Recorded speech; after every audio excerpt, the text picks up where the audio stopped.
Hey everybody, welcome back. I am doing the carpet and the flooring install in this video.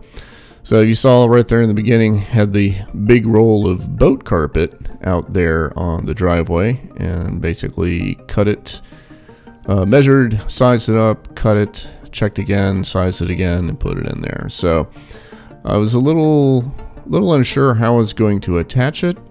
I originally was going to go with the Gorilla Glue Ultimate construction adhesive, and decided that was probably going to get pretty cost prohibitive, so I decided against that.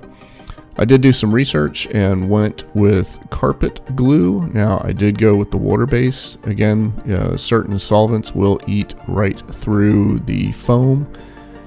But as you're seeing here, this is actually a piece of 5mm plywood that is over the front of the bulkhead on the inside. So just using some regular carpet glue that I got from Home Depot, spread it on there with the trowel, and then fitted the cut piece over the top of it. Then used a roller in order to seal it down. Now, one thing you do need to keep in your mind is that it does not dry fast. This actually takes several days to cure up.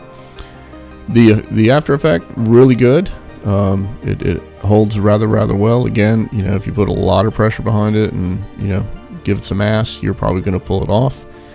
But for normal everyday application or usage, I should say, inside the camper, it should be fine. It tested well. So it's even though it looks like I'm putting this on kind of heavy, I am using the proper size trowel in order to have the correct consistency, or I guess the correct amount over the top of it. I did go over the top of the wires here, and I really wasn't 100% sure what I was going to do there. So I tried to push it up to the end as close to the wall as I possibly could, so if I ever did have to get to the wire, I could just peel back that small portion and get up underneath it.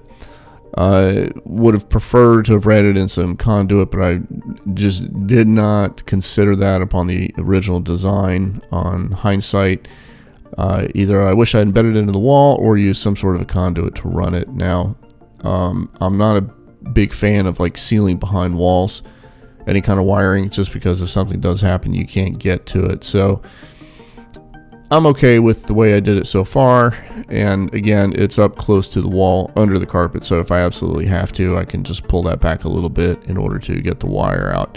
Now, I did check to make sure that the carpet glue did not eat through the wire. You will see on the carpet glue containers, it does say do not use on vinyl because it will have a chemical reaction to it. So I did check it just to make absolutely sure there was no issues, and yeah, it actually worked really well. So here on the flooring, I decided to put down a level of LVP. I got it at Home Depot. This was in the bargain bin, and I really didn't need a whole lot of it. I just got 2 boxes, which covered it just fine. But it is from the bargain bin, so there were some issues with it. There were a lot of cracked edges, and some pieces that weren't square, so that's fine. I made it work. I didn't want to invest a whole lot of money on the flooring, so this seemed a good idea, I guess, especially financially. But again, I did have some issues with it. You can see here one piece that I'm absolutely struggling with because the ends were not correct. There was a little bit of a chip that was in there, so that wasn't very good, and I wound up having to go back and replace that one piece again. I did glue it down to the subfloor. I did not want it to be floating.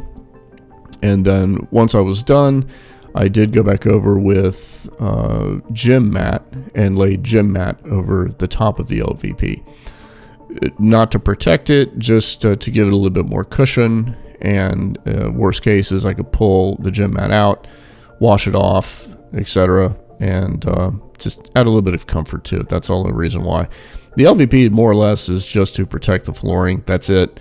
For any spills or any water that may get past the gym mat, it will actually get down. And when I say the gym mat, I'll see if I can find a picture of it, throw it up here. And it's just the kind that literally you put together, and then you can cut the ends as you see fit in order to put it down. So in the end, the floor came out really good. You can see some creases in the carpet there, which initially I had not noticed, even though I'd used a roller on it, and I actually wound up having to go back and roll it out again. But it did work out. So it came up flat where everything said was done. Again, the nice thing about that glue is that it does take a while to cure. So you do have some time in order to reposition the carpet or roll it out. So yeah, that actually worked out rather well.